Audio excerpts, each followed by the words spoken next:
नमस्कार दोस्तों। हमारे पहाड़ों की पहचान सिर्फ देवदार के जंगल, बर्फ से ढकी पहाड़ियां या मंदिरों की घंटियों की धुन में नहीं है।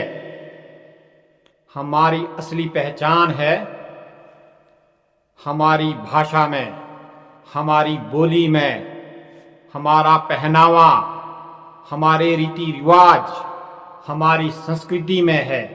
ये धरोहर पीढ़ी दर पीढ़ी हमें जोड़ती आई है।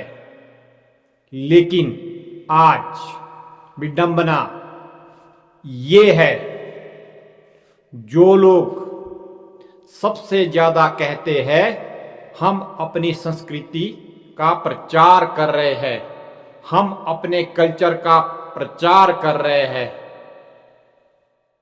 असल में वही हमारी संस्कृति को तेजी से खोखला कर रहे हैं। सोचिए, समझिए, किसी चीज का प्रचार कब किया जाता है? जहां तक मैं जानता हूं, जब कोई चीज नई नई अस्तित्व में आई हो या वो विलुप्ति के कगार पर खड़ी हो, तब उसे प्रचार की जरूरत होती है ताकि उसके अस्तित्व को बचाया जा सके। लेकिन पहाड़ी नाच गाने, मेले त्योहार, खेती बाड़ी, रीति रिवाज, ये सब तो सैकड़ों सालों से चले आ रहे हैं और आगे भी चलते रहेंगे। तो फिर ये सोशल मीडिया वाले किस चीज का प्रचार कर रहे हैं? किस संस्कृति की रक्षा कर रहे हैं? अगर सच में पहाड़ी संस्कृति को बचाना है तो पहले अपनी भाषा, अपनी बोली को बचाओ, पहनावे को बचाओ, जो मध्य एशिया से चलकर हमारे घर घर में घुस चुका है। अपने रीति रिवाज, अपने मेले त्योहार को बचाओ। लेकिन आज जो अपने हाथ में संस्कृति को बचाने का झंडा लेकर खुद का प्रचार कर रहे हैं, उनके बोलचाल से, उनके पहनावे के सलीके से, उनके जीने के अंदाज से उनमें पहाड़ीपन नाम की चीज ना के बराबर है। हमारे देश में तो हर 2-4 किलोमीटर पर बोली बदल जाती है, भाषा बदल जाती है, रीति रिवाज बदल जाते हैं, पहनावा बदल जाता है, खान पान का स्वाद बदल जाता है। तो फिर अपनी संस्कृति, अपने कल्चर का प्रचार कहाँ कर रहे हैं? ऐसा तो नहीं हो सकता है हमारी पहाड़ी संस्कृति को दक्षिणी भारत के लोग अपनाएंगे या पूर्वी भारत के लोग अपनाएंगे, या हम पहाड़ी पश्चिमी भारत की या पूर्वी भारत की संस्कृति को अपनाएंगे? नहीं, कोई किसी और की संस्कृति को नहीं अपनाता है। सच्चाई ये है, ये लोग पहाड़ी कल्चर के नाम पर खुद का प्रचार करते हैं, क्योंकि यही एक सबसे आसान तरीका है खुद के प्रचार करने का। अन्यथा किसी एक का नाम कहो जिससे समाज को कोई फायदा हुआ हो, या समाज की किसी एक भी बुराई को मिटाने के लिए इन्होंने कोई एक पोस्ट डाली हो।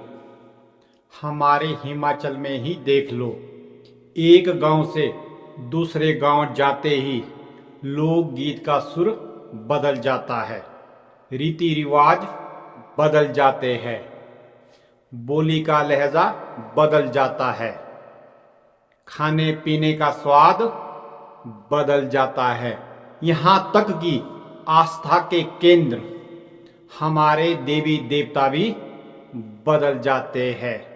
यही हमारी पहाड़ी समाज की असली ताकत है। हमारे पास एक नहीं सैकड़ों जीवंत कल्चर है और इन्हें बचाने के लिए हमें अपनी भाषा, अपनी बोली, हमें अपने शब्द, अपने रीति रिवाज, अपना पहनावा, अपने मेले त्योहार जिंदा रखने होंगे। लेकिन आज संस्कृति के रक्षक ही हमारी संस्कृति को विलुप्ति के कगार की ओर ले जा रहे हैं। इसका जीता जागता उदाहरण है गाइस, जो सोशल मीडिया के हर एक क्रिएटर की जुबान पर है। ये शब्द ना हमारी भाषा का है, ना हमारी बोली का है, ना हमारी संस्कृति का है, ना हमारे धर्म का, बल्कि हमारे देश की किसी भी देशी भाषा का नहीं है। तमिल, तेलुगु, पंजाबी, बंगाली, उर्दू, मराठी, कन्नड़, गुजराती, भोजपुरी, किसी भी भाषा का यह शब्द नहीं है। फिर भी आज के ये संस्कृति के रक्षक अपने हर वाक्यों में उस अपमानजनक शब्द को 2 या 3 बार घुसा ही देते हैं। इसके बिना ना इनकी बात शुरू होती है ना खत्म होती है। और सोचिए, ये कोई सभ्य साफ सुथरा शब्द भी नहीं है। ये अंग्रेजी का भी असली शब्द नहीं है, जिसकी उत्पत्ति अमेरिका के एक अपराधी गाय फॉक्स से हुई हो। वो अपराधी जिसने ब्रिटिश संसद को बारूद से उड़ाने की कोशिश की थी, जो इतिहास में एक गद्दार, एक दंगाई, एक अपराधी के नाम से जाना जाता है, उसी गाय फॉक्स से उत्पन्न शब्द से आज के क्रिएटर आपको संबोधित करते हैं।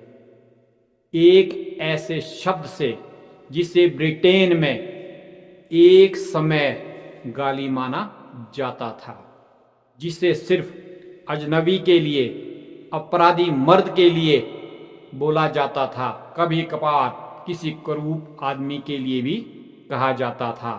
इतना घटिया कि ब्रिटिश संसद ने इस पर प्रतिबंध लगा दिया था। और आज हमारे ये तथाकथित संस्कृति के रक्षक उसी शब्द से अपने चाहने वालों को संबोधित करते हैं। जो कभी अपमान सूचक शब्द था, उसी शब्द को ये प्यार का संबोधन मान बैठे हैं। दुख की हद तो ये है, आज के फॉलोअर्स भी उसी वीडियो को सबसे ज्यादा लाइक करते हैं, उसी पोस्ट को सबसे ज्यादा लाइक और शेयर करते हैं, जिसमें उन्हें इस अपमानजनक शब्द से पुकारा गया हो। याद रखिए, सड़कों पर नाच गाने से, सोशल मीडिया पर पहाड़ी लिख देने से, खुद को पहाड़न कह देने से, खेत खलियान में 10 सेकंड की रील बना देने से संस्कृति की रक्षा नहीं होती है।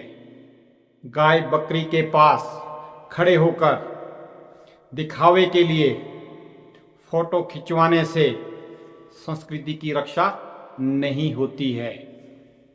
संस्कृति तब बचती है जब हम अपनी भाषा के शब्दों को, अपने अभिवादन को, अपने पहनावे को, अपने तौर तरीकों को अपने जीवन का हिस्सा बनाते हैं। और अगर हमारी भाषा ही पहला शिकार बन रही है। अगर हमारी बोली में गाइज जैसे शब्दों का जहर घुल रहा है तो फिर ये सारा संस्कृति का प्रचार सिर्फ एक दिखावा है, सोशल मीडिया का एक नाटक है। संस्कृति बचानी है तो पहले भाषा बचाओ, बोली बचाओ, शब्द बचाओ, वरना ढोल नगाड़े बजाने से, झंडे लहराने से या मंच पर नारे लगाने से पहाड़ की आत्मा नहीं बचेगी। उसकी असली पहचान हमारी आंखों के सामने धीरे धीरे दम तोड़ देगी। जय हिंद, जय भारत।